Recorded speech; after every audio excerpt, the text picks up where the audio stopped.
नमस्कार, चंडीगढ़ से आपका स्वागत है। मैं हूं आरजू। आइए सबसे पहले नजर डालते हैं कुछ अहम खबरों पर।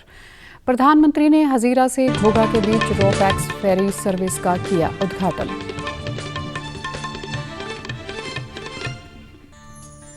देश में कोविड-19 से स्वस्थ होने की दर हुई 92.49%। इस समय कोविड मरीजों की संख्या रह गई है 5,12,000।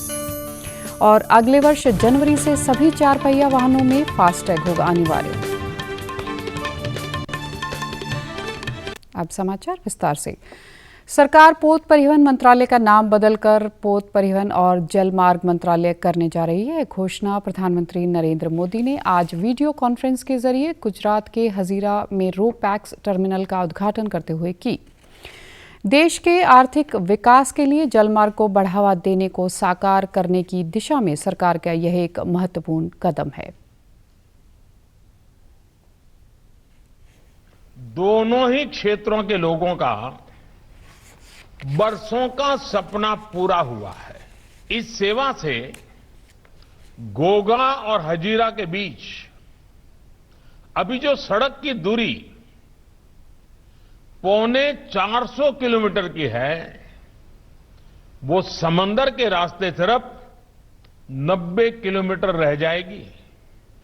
जिस दूरी को कवर करने में मोदी ने 10 से 12 घंटे का समय लगता था, अब उस सफर में सिर्फ 3-4 घंटे ही लगा करेंगे।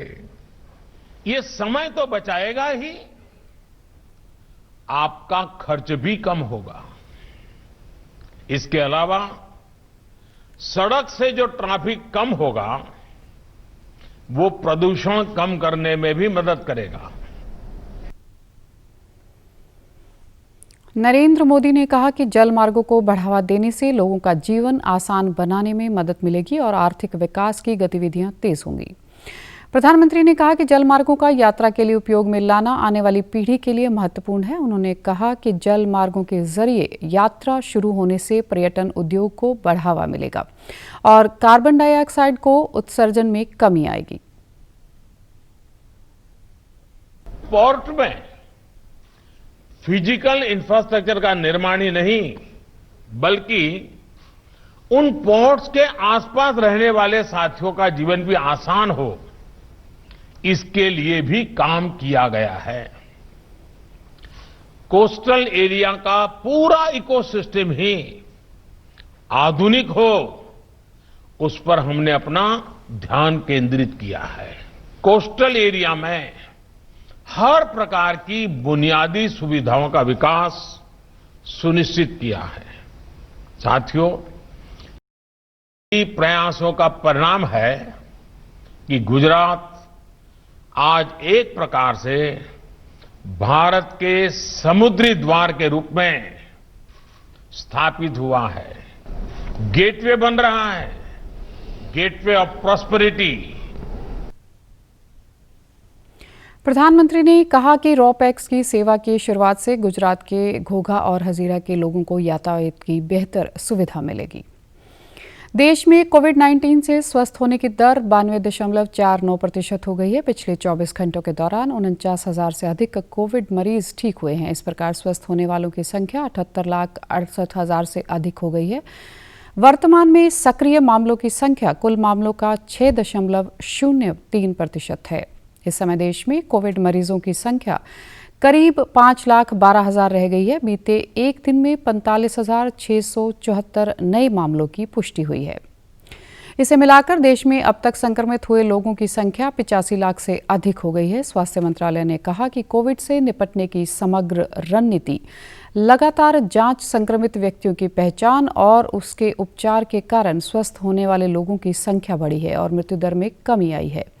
फिलहाल भारत में मृत्यु दर 1.48% की विश्व में सबसे कम में से एक है। पिछले 24 घंटे के दौरान 559 कोविड रोगियों की मृत्यु हुई है। इसे मिलाकर देश में कोरोना से अब तक 1,26,121 लोगों की मौत हो चुकी है। भारतीय चिकित्सा अनुसंधान परिषद के अनुसार बीते एक दिन के दौरान 11,94,000 से अधिक कोविड नमूनों की जांच की गई। इसे मिलाकर अब तक 11,70,00,000 नमूनों की जांच हो चुकी है। सड़क परिवहन और राजमार्ग मंत्रालय ने अधिसूचना जारी कर 4 पहियों वाले सभी वाहनों के लिए 1 जनवरी 2021 से फास्टैग अनिवार्य कर दिया है। यह सभी पुराने वाहनों और 1 दिसंबर 2017 से पहले बेचे गए मोटर वाहनों की M और N श्रेणियों पर लागू होगा। इससे पहले केंद्रीय मोटर वाहन नियम 1989 के तहत 4 पहियों वाले नए वाहनों के पंजीकरण के लिए 1 दिसंबर 2017 से फास्टैग अनिवार्य किया गया था। वाहन निर्माता या उनके डीलर इनकी आपूर्ति कर रहे हैं। अब ये अनिवार्य कर दिया गया है कि परिवहन वाहनों के फिटनेस प्रमाण पत्र का नवीनीकरण फास्टैग लगाने के बाद ही किया जाएगा। राष्ट्रीय परमिट वाहनों के लिए फास्टैग को पहले 2019 से अनिवार्य किया गया था। मंत्रालय ने कहा कि यह अधिसूचना टोल प्लाजा पर केवल इलेक्ट्रॉनिक माध्यम से शुल्क के 100% भुगतान को सुनिश्चित करने की दिशा में एक महत्वपूर्ण कदम होगा। इससे टोल प्लाजा से वाहन सुचारू रूप से गुजर सकेंगे। फास्टैग की उपलब्धता सुनिश्चित करने के लिए सभी उपाय किए जा रहे हैं। इन्हें विभिन्न स्थानों पर और ऑनलाइन उपलब्ध कराने की व्यवस्था की जा रही है ताकि लोग अपनी सुविधा से अनुसार 2 महीने के अंदर इन्हें अपने वाहनों पर लगा सकें। भारतीय अंतरिक्ष अनुसंधान संगठन इसरो ने पृथ्वी का अध्ययन करने में सक्षम उपग्रह EOS-01 को शक्तिशाली रॉकेट PSLV C-49 के जरिए सफलतापूर्वक प्रक्षेपित किया है और इसे अपेक्षित कक्षा में स्थापित किया है। इसके साथ 9 और व्यावसायिक उपग्रह भी भेजे गए। इसरो के वैज्ञानिकों ने बताया कि प्रक्षेपण की समूची प्रक्रिया शुरू से ही सुचारू रूप से चल रही थी। इसरो प्रमुख डॉक्टर के सीवन ने इस सफल प्रक्षेपण पर वैज्ञानिकों, इंजीनियरों और तकनीशियनों को बधाई दी है और कहा है कि यह दिवाली के पूर्व से का उत्साह है। उन्होंने कहा कि प्रक्षेपण अभियानों की एक पूरी श्रृंखला PSLV के साथ शुरू की जानी है, जो रॉकेट के एक नए वर्ग की पहली विकासात्मक उड़ान होगी। इसे लघु उपग्रह प्रक्षेपण वाहन और GSLV कहा जाता है। प्रधानमंत्री नरेंद्र मोदी ने PSLV C-49 EOS-01 मिशन के सफलतापूर्वक प्रक्षेपण पर इसरो और देश के अंतरिक्ष उद्योग को बधाई दी है। उन्होंने कहा कि कोविड-19 के दौरान आई बहुत सी बाधाओं के बाद भी वैज्ञानिकों ने तय समय सीमा के भीतर अपने काम को संपन्न किया। श्री मोदी ने कहा कि अमेरिका और लक्समबर्ग के 4 तथा लिथुआनिया के 1 उपग्रह सहित 9 उपग्रह को इस मिशन के तहत प्रक्षेपित किया गया है। चौधरी चरण सिंह हरियाणा कृषि विश्वविद्यालय हिसार द्वारा फैसला लिया गया है कि अब राज्य के प्रत्येक जिला के कृषि विज्ञान केंद्र पर जिला स्तरीय किसान मेला लगाया जाएगा। इन मेलों में किसानों को फसल के अवशेष का प्रबंधन और फसल विभिन्नता के विषयों पर जानकारी दी जाएगी। इस कड़ी में कृषि विज्ञान केंद्र सादलपुर द्वारा गांव साहू में किसान मेला लगाया गया। इस मेले में वैज्ञानिकों द्वारा किसानों को फसल अवशेष को जलाने की बजाय भूमि में मिलाने के लिए जागरूक किया गया। किसानों को विभिन्न तरीकों से फसल अवशेष का प्रबंध करने पर आमदन बढ़ाने की प्रति भी जानकारी दी गई। किसानों को बताया गया कि फसल अवशेष जलाने के जीवन, पर्यावरण और भूमि स्वास्थ्य पर बुरे प्रभाव पड़ते हैं। मेले के दौरान किसानों को अवशेष को भूमि से मिलाने के लिए रोटावेटर जैसी मशीनों के उपयोग के संबंध में भी जानकारी उपलब्ध करवाई गई। कृषि वैज्ञानिकों ने किसानों को फसल बीजने के उन तकनीकों की जानकारी दी जिनमें पिछली फसल का अवशेष आने वाली फसल के दौरान खाद्य के रूप में उपयोग में लाया जा सके। इस मेले में इर्द गिर्द के 200 से अधिक किसानों ने भाग लिया। हरियाणा राज्य हज कमेटी ने वर्ष 2021 की हज यात्रा के लिए आवेदनों की मांग की है। ये आवेदन 10 दिसंबर तक भेजे जा सकते हैं। आवेदन पत्र संबंधी सभी दस्तावेजों का ब्यौरा ऑल इंडिया हज कमेटी की वेबसाइट पर उपलब्ध है। हरियाणा हज कमेटी के कार्यकारी अधिकारी ने हज यात्रा के लिए आवेदन करने वालों को अपील की है कि वे हज संबंधी सभी दिशा निर्देशों को ध्यानपूर्वक पढ़कर अपनी सुविधा के अनुसार यात्रा शुरू करने के स्थान का चुनाव करें। हज संबंधी कोई भी जानकारी हरियाणा हज कमेटी के टेलीफोन नंबर 01722741 और ऑल इंडिया हज कमेटी के टेलीफोन नंबर 0222210770 पर ली जा सकती है। चंडीगढ़ में पिछले 24 घंटों के दौरान 98 कोरोना संक्रमण के नए मामले सामने आए हैं तथा 2 अन्य कोरोना संक्रमितों की मृत्यु की पुष्टि की गई है। शुक्रवार को 133 नए कोरोना संक्रमित मिले थे, पर कुछ दिन पहले प्रतिदिन इससे कम संख्या में कोरोना के नए मामले रहे थे।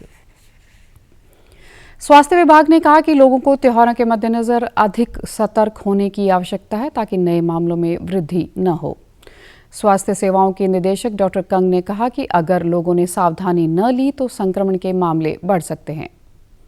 उन्होंने कहा कि स्वास्थ्य विभाग संक्रमण की श्रृंखला को बढ़ने से रोकने के लिए प्रयासरत है। मोबाइल टीमों की संख्या बढ़ाने की भी योजना बनाई जा रही है।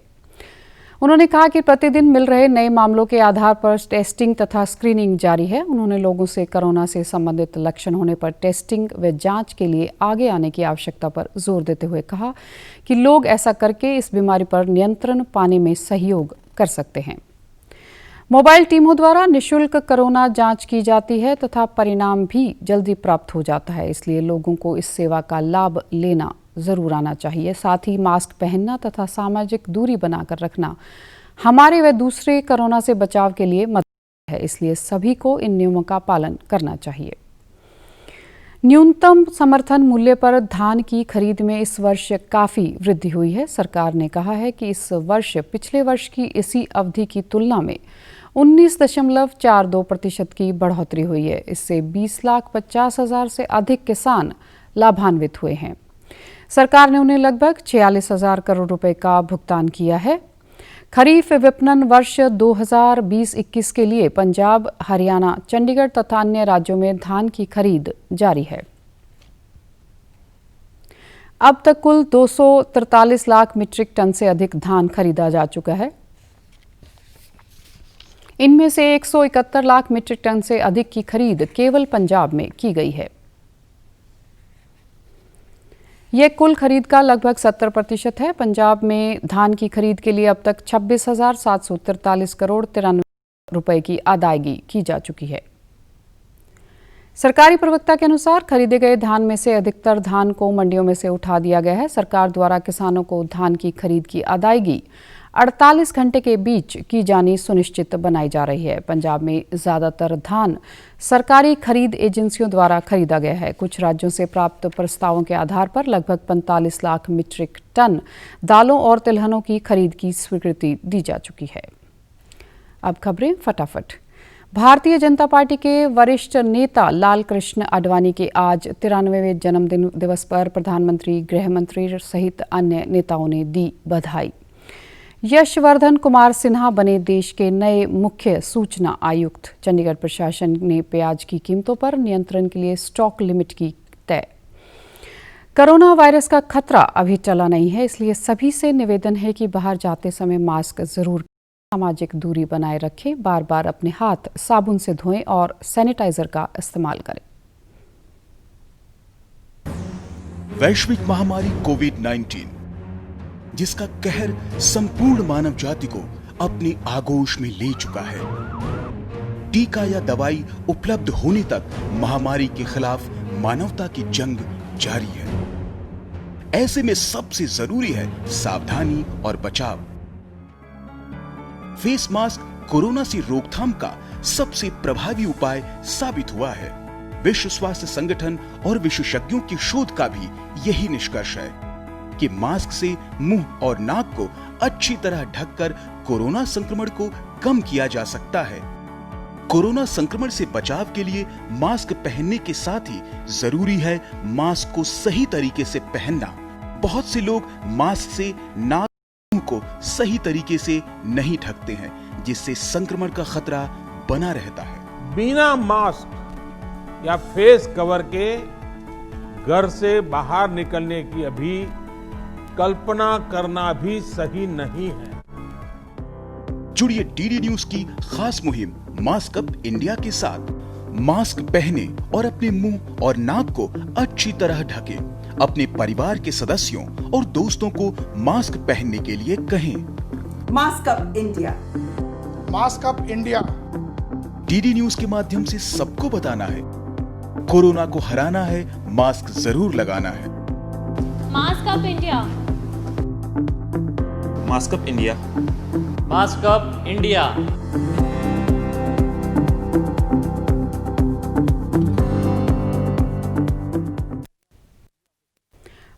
हमारे समाचार YouTube channel DD news Chandigarh, Facebook DD news Chandigarh और Twitter handle DD news CHD पर भी देख सकते हैं। इसी के साथ चंडीगढ़ से समाचारों का सिलसिला समाप्त होता है। नमस्कार।